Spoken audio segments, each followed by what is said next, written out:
عبارات فخر عن النادي الأهلي. أنا أبغى أقول شيء. إحنا العرب مقصرين في في إبراز الذات. أنا ما أتكلم عن الكبر، لا مش كبر، مش تكبر. أنا أتكلم عن إبراز الذات. اليوم لما أتكلم عن فريق عربي محقق 150 بطولة، هل هذا شيء طبيعي؟ هل هذا لو في أوروبا ولا في قارة أخرى كان بيكون شيء طبيعي؟ منافسة موجودة، التعصب موجود، نقر به في كل مكان، عادي جدا. لكن أنا أقول هذا المنجز عربي وإن كان بالفانيلا الحمراء. نجاح إدارة الأهلي الآن في الاستثمارات والبنية التحتية وهذه الأمور، هذا نجاح سيلقي بظلاله على الآخرين. أنا بعطيكم مثل، بما أنكم أنتم تتابعونا الحين من مصر، أبغى أقول لكم شيء. ندم في بداية تكوين بطولات كأس الخليج هنا في الخليج عندنا، لما صار التنافس بين أبناء العمومة، السعودية بنت ملاعب والإمارات بنت ملاعب وقطر بنت ملاعب، صار تنافس جميل، من اللي ملعبه أكبر، من اللي ملعبه أجمل. لما وصلت الكويت لكأس العالم، كل المنتخبات الخليجية تبغى توصل لكأس العالم. هذا التنافس المحمود اللي بين أبناء العمومة واللي لازم يكون موجود. فإن شاء الله لو العين وصل ولعب مع الأهلي المصري، أكيد أني أنا راح أتمنى العين، لأن هذا تنافس محمود بين أبناء العمومة وحق طبيعي. لكن اللي أبغى أقوله، نعم للتنافس، نعم للانتماء، نعم لأمور جميلة تحدث، ولكن بعدم الخروج عن النص.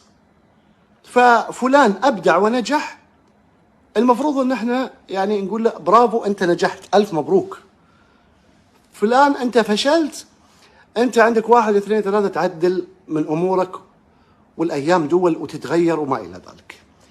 فاليوم لما أقول منتج عربي اسمه الأهلي المصري، أنا لازم أوصله للعالم، لازم أقول شوفوا شو إنجازاته.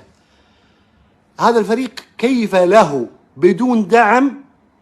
احنا نعرف ان في الامارات في دعم من الدولة للأندية، السعودية في دعم من الدولة للأندية، في مصر تقريبا ما في هذا الكلام. كيف الأهلي يقف على قدميه طيلة هذه العقود؟ هذا سؤال لازم يبحث عن إجابة. ريال مدريد يستمر في زعامة أوروبا، ولكن بماذا؟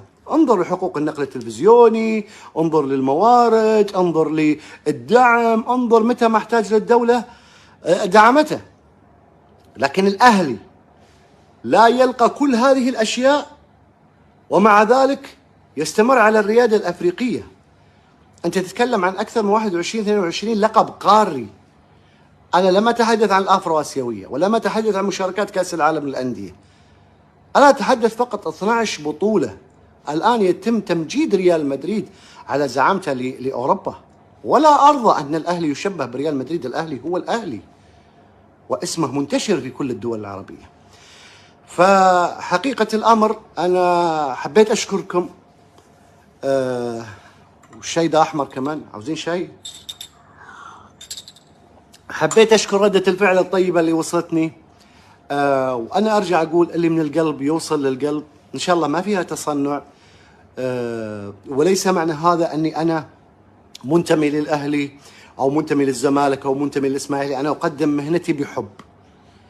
فالأهلي ما يحتاج مشجع زيادة، ولا الزمالك يحتاج مشجع زيادة، ولا الإسماعيلي يحتاج مشجع زيادة. كلهم يعني فيهم الخير والبركة. احنا الناجح مفروض ندعمه، نثني عليه كإعلام. أنا أتكلم إعلام مهني. أحسنت، أبدعت، شوفوا هذا المثال الجميل، شوفوا هذا المثال الناجح كيف نجح. بدل لا ناخذ الدروس من أوروبا وتطبيق الاحتراف، نشوف هذا النادي كيف بهذه المعاناة يحقق كل هذا. اليوم راح أعطيكم افتراضيات من أرضية الملعب تجعل لك أن هذه المباراة لو بتقول أن الفريق الكيني فريق ضعيف. أولا، الفريق الكيني لم يخسر من أي فريق مصري على أرضه. ثانيا، هل أرضية الملعب هذه تصلح للعب كرة قدم؟ هذه الأرضية تصيب لاعب كرة القدم بهاجس الإصابة، بهاجس فقدان الكرة، وضع مش طبيعي. تمام؟ ثالثا، المعاناة في السفر والحل والترحال والمسافات والمطارات هذا فريق ما ارتاح، فريق ما ارتاح. يعني فعلا لما أقول الأهلي يبحث عن نجاح ولا يبحث عن أعذار، لذلك هو الفكر مختلف. لما أقول هذا الكلام مش معناته أني أنا أشجع الأهلي أو منتمي للأهلي. او انا ساكن في الجزيره، لا، انا اقول لكم هذا مثال من ابناء جلدتنا، عربي غير مدعوم يقدم كل ذلك. فما عذر المدعوم؟ شو عذره؟ ودائما بدون بهرجه، البعض يقول افور. انا افهم الكلام المصري، افور. طب افور يعني ايه؟ قلت حاجه في الاهلي هي مش موجوده فيه، هنا الافوره. خلقت معلومه من عندي ظلمت غيره، هنا الافوره. لكن لما اشوف، انا ليه قلت النهارده يعني تعب الفيزياء ولخبط الكيمياء والحاجات؟ لان في معطيات بشريه للفرق العربيه احنا نعرفها. شكرا يا حبيبي، وجمهور الاهلي بيحبك وانا بحبكم يا زايد حبيب مصر حبيبي، الله يسعدك.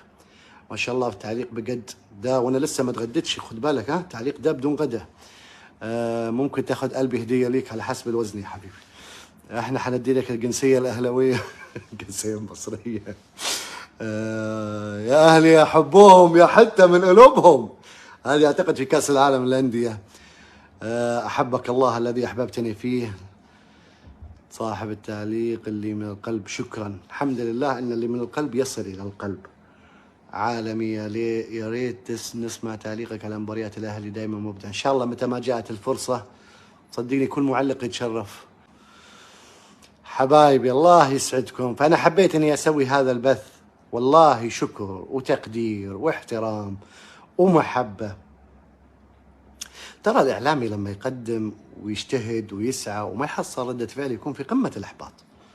اليوم هذه الكلمات اللي كتبت يعني فعلا تفرح الانسان، خليه يزيد عطاءه. فانتم الرصيد الحقيقي. ربنا يسعدك حبيبي. عزومه حمام وملوخيه، خليفه دا عزمنا على حمام وملوخيه. انا ما باكلش الحاجات دي، باكلها خليفه. ملوخيه حمام لا. عرفنا ان عامر مباراه الاهلي فرحنا. الله يفرحك دائما يا رب ويسعدك على هذا الكلام الطيب.